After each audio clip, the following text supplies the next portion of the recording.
Alright, so I'm going to show you how to like saddle a horse with a Western style saddle, and maybe even talk about some of the stuff I got on my saddle there.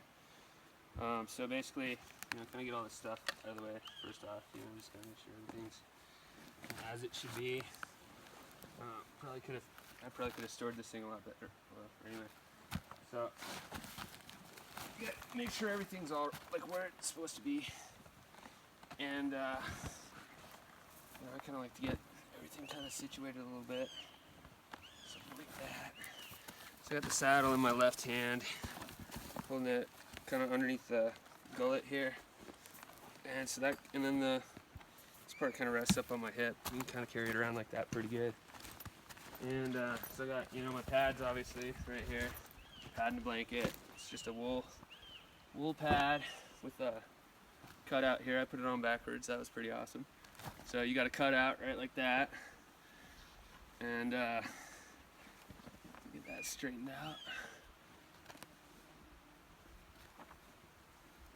I'm gonna ride this horse backwards today, all day. Alright, so we got that.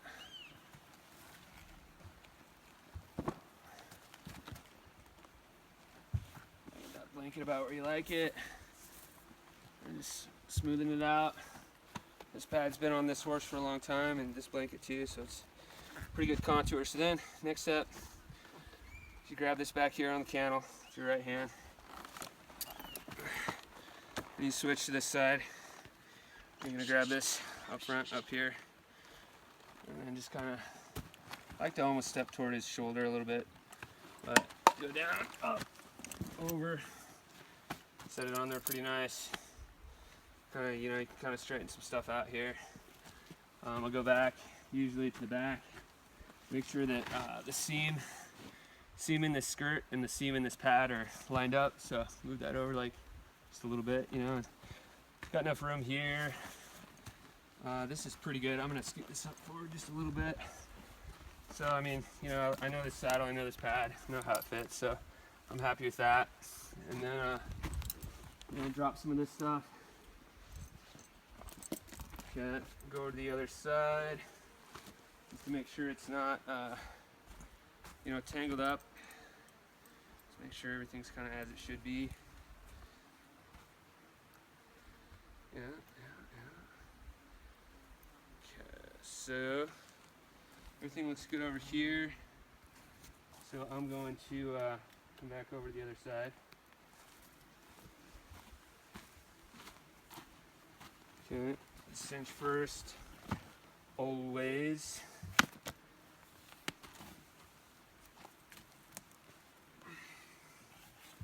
And I just put a couple wraps on this. I don't even tie it off really. I just go through like this horse. It's like he gets pretty tied up here, but that's about as tight as I run him, and he'll loosen up a little bit. And I just run this back through the keeper. And that's how I ride it, and it works. So it gets a little bit loosened up. I don't mind that a little bit. So I'll do the breast collar. This is like, got a hole punch just for him in this breast collar. So go through there. What you got going on there? That's good.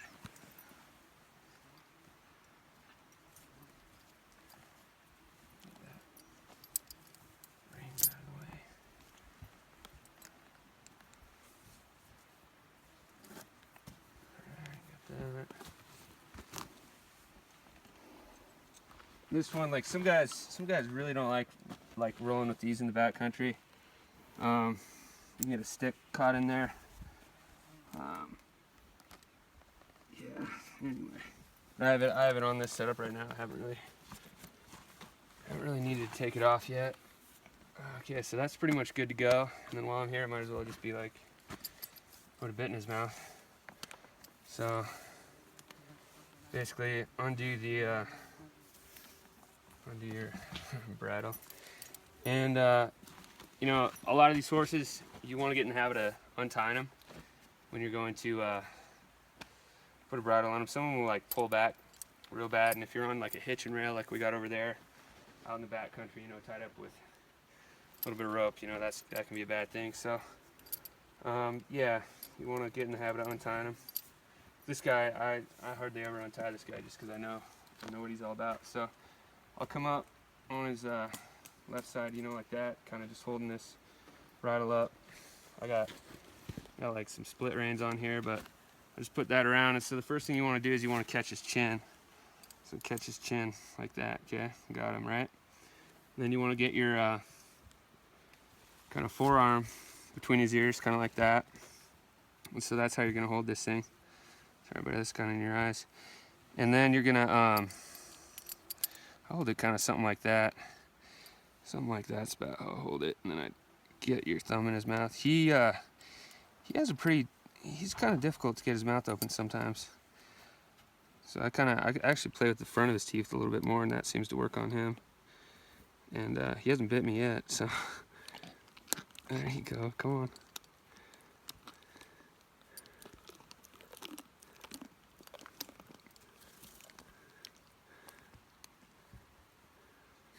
Yeah, he's like, he doesn't have that normal spot that you can get him to open up. Pretty stubborn. Yeah, a little bit. And I ride him, you know, I give him as much, I try not to use the reins on him as much as possible. I ride around, you know, with no hands on the reins, and he's better that way. You kind of, that way when you use the reins, it means something. So I got him good there. Okay, make sure my throat latch is good. Right here. Do that, and this horse will rub this bridle off if I leave him standing. So I'm gonna take this back off because we're doing some stuff with the stock here in a minute, and we're gonna be a little while. So basically, yeah, reins over. That's good. That's a good catch right here to see that, because I missed that. So go back, connect that to the cinch there, and I'll talk about the saddle just a little bit. So this is 1983 Colorado Saddlery Shepherd Roper, and then I had it customized Rooster Saddlery, redid the sheepskin for me and put in a 3/4 rigging on the front there. So it's just an old rope and saddle set up for doing what we're doing, and that 3/4 rigging. So what that does, you got your cinch sitting here, you know, instead of right here, it's sitting right there. Oh yeah. And yeah, so there's that. And then I got kind of this cheese ball little canteen setup. Looks like my canteen fell off. Oh, there it is. So yeah, I just got like a Nalgene and just some parachute cord, and it's got like a little slip knot in there.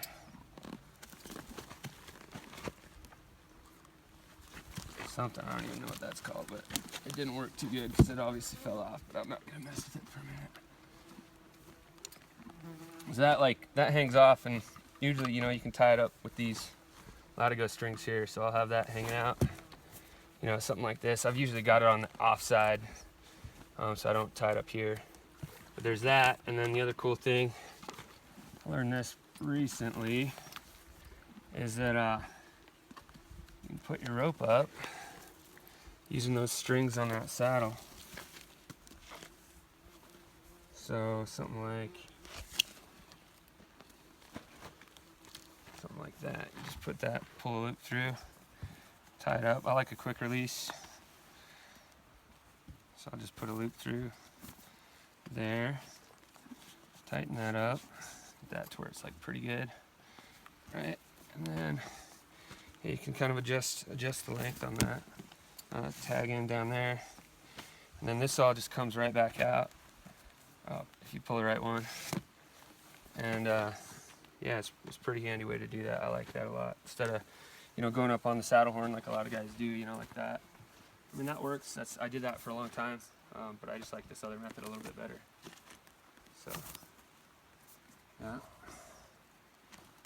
and yeah, tie them up. Might as well just go over tying them up real quick.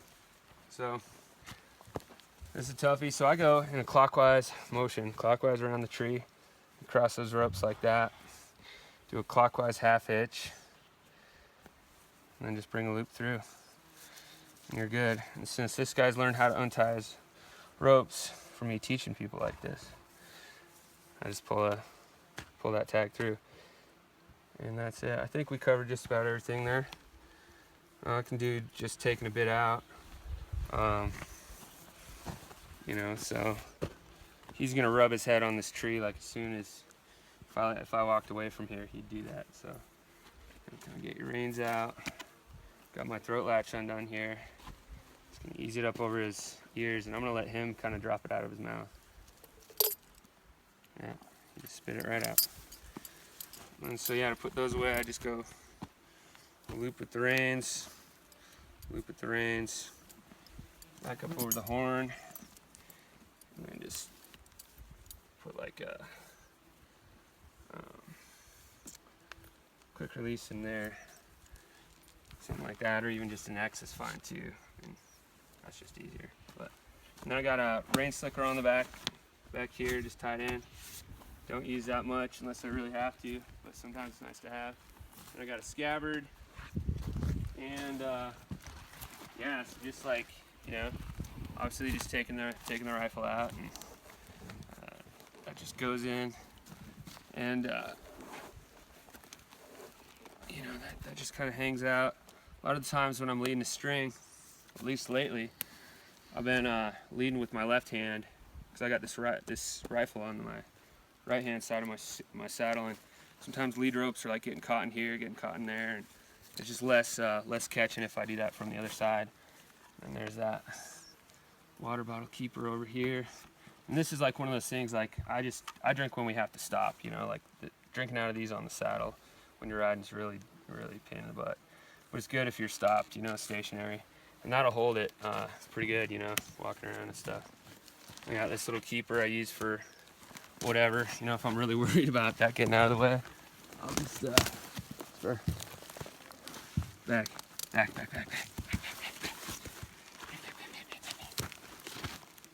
And I think that's pretty much it. That's pretty much the saddle and all that good stuff.